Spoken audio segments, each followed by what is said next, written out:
Yeah, so that's one of the big drawbacks of the LARR.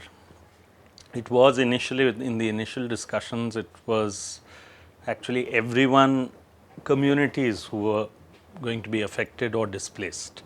And communities, therefore, was a far more comprehensive framework, concept, and definition.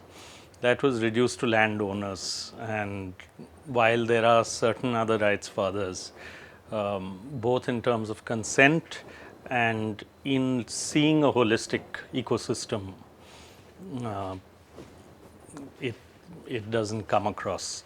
And it affects other people tremendously because they don't have a say.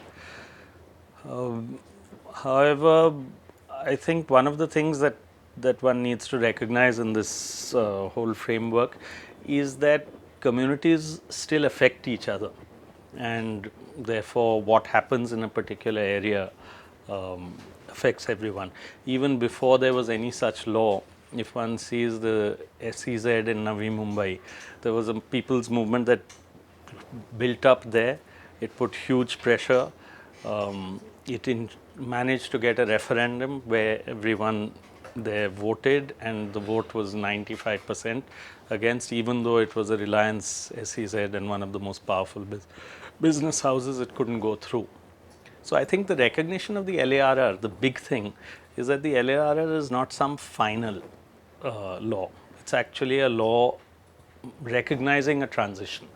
And the transition is that now there is, amongst all communities, even tribal communities who used to be steamrollered over, you cannot actually proceed without not just consent but involvement. And that shift has not fully taken place. So we are in the midst of transition, which is why we have so many confused signals coming from all sides.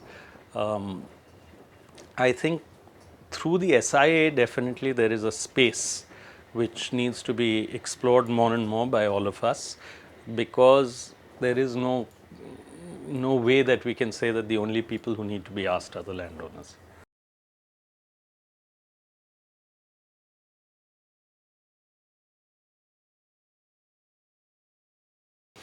Almost nothing, because actually the LARR has been in flux. There have been one form of ordinance after the other.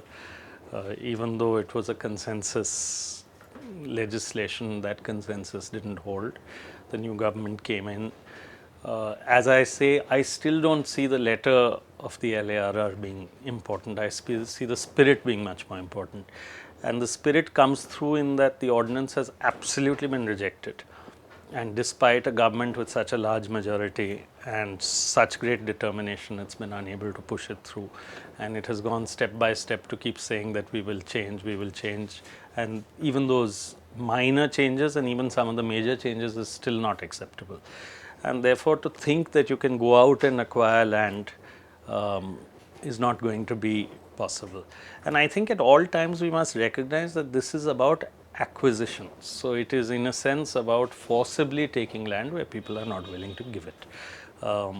Their consent, the whole idea behind this kind of law was that you would have prior informed consent. Those still have to be worked out.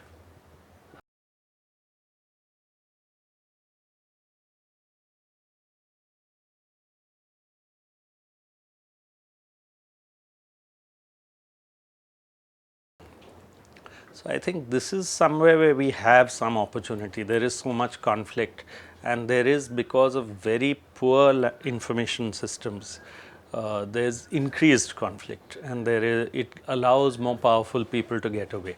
One of the things that I think we can do almost by administrative fiat, which is something that we've discussed in this meeting as well, is put all the records in the public domain along with maps, so that correct or incorrect, good or bad, whatever it is, it's there, accessible to all.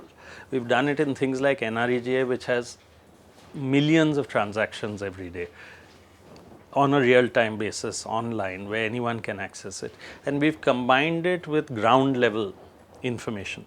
So I think the first thing in land governance we need to do is make the information publicly available, public domain, and then start recording where there are multiple claims on land or where there are claims with land laws not being followed. And that will then perhaps allow us to come to a point where we can start seeing it's not just peri-urban areas actually, it is right across, it is wherever land is available. And the other thing we need to recognize is that in India, land is not available. There are people sitting on land everywhere. So it's not like you have vast tracts of unoccupied land.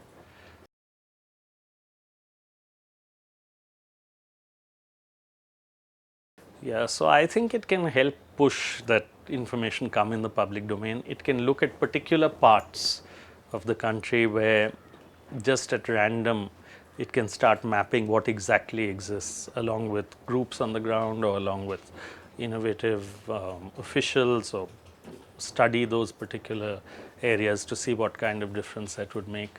I think the third thing that it could do is look at conflict or contested areas.